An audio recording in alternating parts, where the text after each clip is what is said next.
दिमाग हमारे शरीर का वो हिस्सा है जो हमें इंसान बनाता है।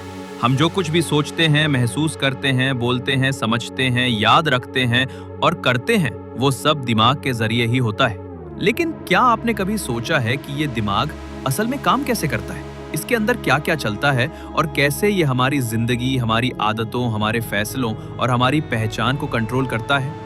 दिमाग कोई साधारण अंग नहीं है।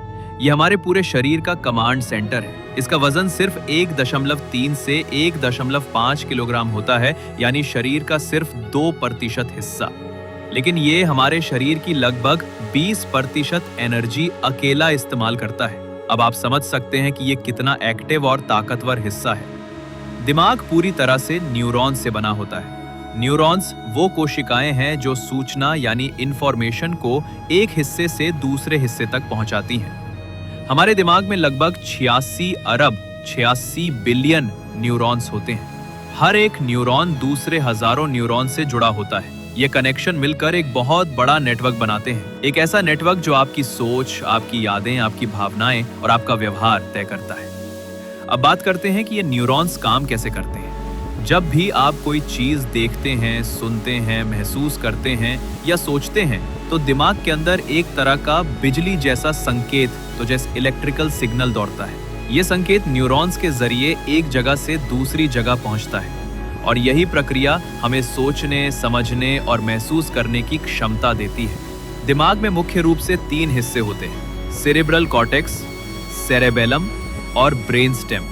सेरेब्रल कॉर्टेक्स दिमाग का सबसे बाहरी हिस्सा होता है, जो सोचने, समझने, तर्क करने और भाषा जैसी चीजों को संभालता है। सेरेबेलम शरीर के संतुलन और मूवमेंट को कंट्रोल करता है, जबकि ब्रेन स्टेम हमारे शरीर की बेसिक जरूरतों जैसे सांस लेना, दिल की धड़कन और ब्लड प्रेशर को मैनेज करता है। दिमाग के अंदर कुछ ऐसे हिस्से भी हैं जो हमारी यादों और भावनाओं को कंट्रोल करते हैं, जैसे कि हिपोकैम्पस।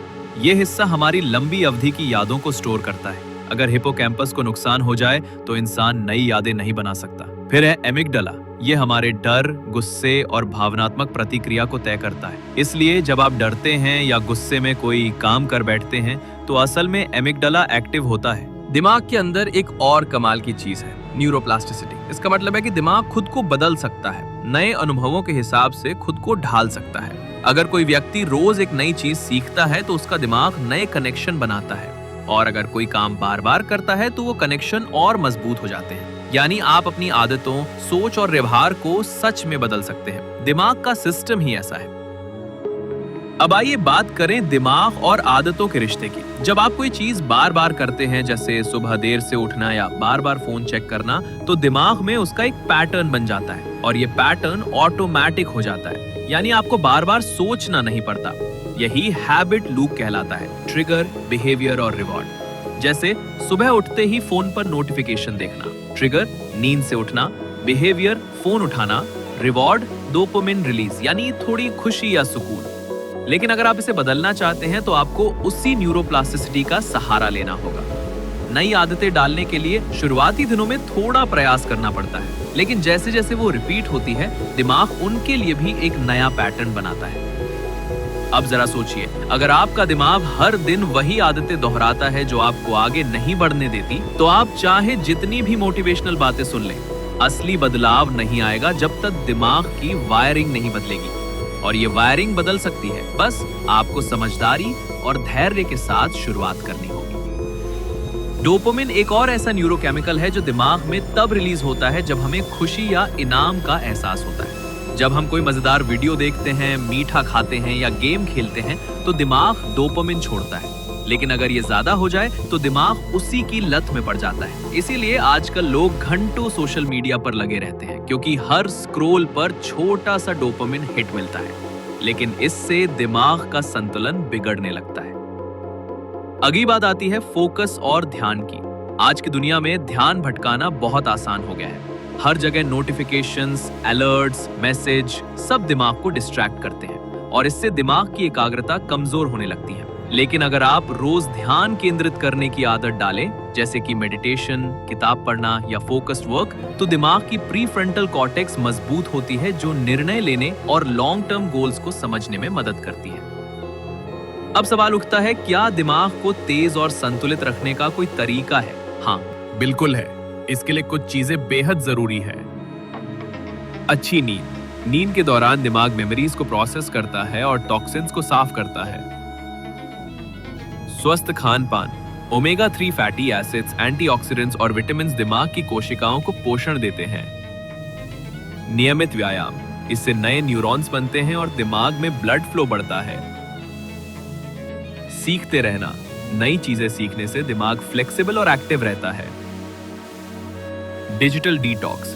समय समय पर फोन और स्क्रीन से दूरी बनाने से अटेंशन स्पैन सुधरता है।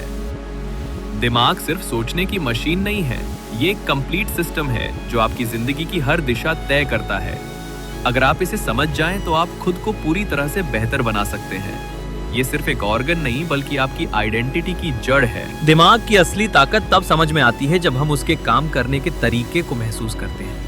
हमारी आदतें, सोचने का तरीका और यहाँ तक कि हमारा व्यक्तित्व भी दिमाग के एक जटिल नेटवर्क पर टिका होता है। इंसान का दिमाग हर पल जानकारी ले रहा होता है, उसे प्रोसेस कर रहा होता है और फिर प्रतिक्रिया दे रहा होता है। मगर ये सब अपने आप नहीं होता। इसके पीछे न्यूरॉन्स, न्यूरोट्रांसमीटर्स और अलग अलग ब्रेन एरिया की बड़ी भूमिका होती है। दिमाग में 86 अरब से ज्यादा न्यूरॉन्स होते हैं और हर न्यूरॉन हजारों कनेक्शन बनाता है। इन कनेक्शनों को हम साइनैप्स कहते हैं। जब हम कुछ नया सीखते हैं, कोई आदत बनाते हैं या फिर कोई अनुभव लेते हैं, तो यही साइनैप्स मजबूत होते हैं या टूटते हैं। इसका मतलब ये हुआ कि हमारा दिमाग लगातार बदलता रहता है और इस प्रक्रिया को न्यूरोप्लास्टिसिटी कहते हैं। न्यूरोप्लास्टिसिटी का मतलब है कि हमारा दिमाग खुद को दोबारा ढाल सकता है। अगर किसी को कोई चोट लग जाए और दिमाग का एक हिस्सा काम करना बंद कर दे, तो समय के साथ दिमाग का कोई दूसरा हिस्सा उस काम को संभाल सकता है। इसी वजह से ब्रेन स्ट्रोक के बाद थेरेपी से लोग दोबारा चलना फिरना और बोलना सीख पाते हैं। ये दिमाग की एक असाधारण योग्यता है। दिमाग का एक बड़ा हिस्सा फ्रंटल लोब में होता है, जो हमारे फैसले लेने, योजना बनाने और सामाजिक व्यवहार को नियंत्रित करता है। जब कोई बच्चा बड़ा होता है तो इस हिस्से का विकास देर से पूरा होता है, इसलिए किशोरों में निर्णय लेने की क्षमता अभी पूरी तरह विकसित नहीं होती। वहीं टेम्पोरल लोब, जिसमें हिपोकैम्पस होता है, हमारी याददाश्त और भावना से जुड़ा होता है। यही वो जगह है जहां हमारे अनुभवों की स्मृति बनती है। अगर किसी को अल्जाइमर जैसी बीमारी होती है तो सबसे पहले हिपोकैम्पस ही प्रभावित होता है, जिससे यादें खोने लगती है। हमारा मस्तिष्क केवल सोचने का यंत्र नहीं है, यह हमारे शरीर के हर अंग से जुड़ा हुआ है। दिमाग स्पाइनल कॉर्ड के जरिए पूरे शरीर को सिग्नल भेजता है। दिल की धड़कन, सांस लेना, खाना पचाना, ये सब ब्रेनस्टेम नियंत्रित करता है। अगर दिमाग का यह हिस्सा बंद हो जाए तो जीवन असंभव हो जाता है। नींद के दौरान दिमाग बिल्कुल बंद नहीं होता, वो उस समय और भी सक्रिय हो सकता है। जब हम सोते हैं तब दिमाग दिन भर की जानकारी को छांटता है, जरूरी चीजों को लॉन्ग टर्म मेमोरी में डालता है और बेकार चीजों को हटा देता है। इसी प्रक्रिया के बिना हम कुछ भी याद नहीं रख सकते। इसलिए नींद की कमी से न सिर्फ थकान होती है, बल्कि याददाश्त, सीखने की क्षमता और मानसिक स्वास्थ्य भी बिगड़ता है। मानव दिमाग में एक और बेहद दिलचस्प क्षेत्र है, एमिगडाला। यह हमारी भावनाओं को नियंत्रित करता है, खासकर डर और तनाव को। जब हम किसी डरावनी स्थिति में होते हैं तो एमिगडाला तुरंत सक्रिय हो जाता है और शरीर को अलर्ट मोड में डाल देता है। इसे फाइट या फ्लाइट रेस्पॉन्स कहते हैं। इसी वजह से हमें डर लगने पर दिल तेज धड़कने लगता है, पसीना आने लगता है और सांसें तेज हो जाती हैं। यह सब अपने आप होता है, हम उसे रोक नहीं सकते। लेकिन एमिगडाला हमेशा हमारे पक्ष में नहीं होता। अगर यह ज्यादा सक्रिय हो जाए तो हमें हर चीज में डर, चिंता या घबराहट होने लगती है, जिससे एंजाइटी डिसऑर्डर जैसी मानसिक समस्याएं पैदा हो सकती हैं। यही कारण है कि ध्यान, मेडिटेशन, सांसों पर नियंत्रण और सकारात्मक सोच, ये सब दिमाग को शांत करने में मदद करते हैं। इनसे प्रीफ्रंटल कॉर्टेक्स मजबूत होता है और एमिगडाला की सक्रियता घटती है। भोजन का हमारे दिमाग पर सीधा असर होता है। दिमाग का लगभग 60% हिस्सा फैट से बना होता है, इसलिए अच्छी गुणवत्ता वाले फैट्स जैसे ओमेगा 3 बेहद जरूरी होते हैं। इसके अलावा विटामिन B12, डी, मैग्नीशियम और प्रोटीन दिमाग की कार्य क्षमता को बनाए रखते हैं।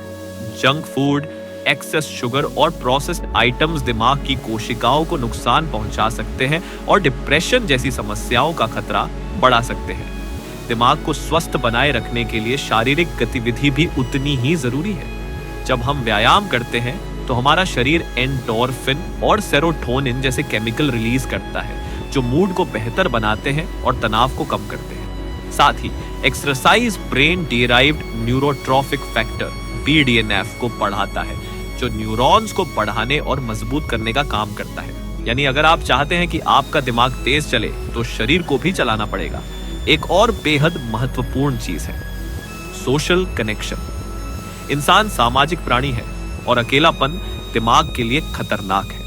लंबे समय तक अकेलापन ब्रेन स्ट्रक्चर को बदल सकता है और अवसाद, चिंता, यहां तक कि डिमेंशिया तक का कारण बन सकता है। जब हम किसी से बात करते हैं, भावनाएं साझा करते हैं या साथ हंसते हैं, तो हमारा दिमाग ऑक्सीटोसिन रिलीज करता है, जो जुड़ाव और सुरक्षा की भावना देता है। यही कारण है कि प्यार, दोस्ती और साथ रहना केवल भावना नहीं बल्कि दिमागी जरूरत है। टेक्नोलॉजी का दिमाग पर असर अब एक बड़ा मुद्दा बन चुका है।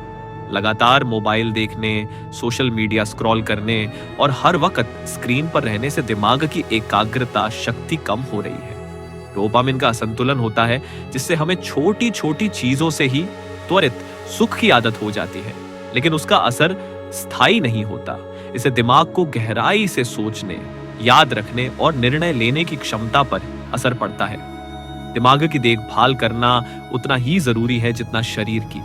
यह वह अंग है जिसे ना हम देख सकते हैं, न छू सकते हैं, लेकिन हमारी पूरी जिंदगी उसी से चलती है। हर बार जब आप कोई नई चीज सीखते हैं, कोई पुरानी यादें ताजा करते हैं, कोई रिश्ता निभाते हैं या कोई फैसला लेते हैं, आप अपने दिमाग के किसी हिस्से को सक्रिय कर रहे होते हैं। आज जो वैज्ञानिक अनुसंधान चल रहा है वह बता रहा है कि हम अपने दिमाग को और बेहतर बना सकते हैं, उम्र के किसी भी पड़ाव पर।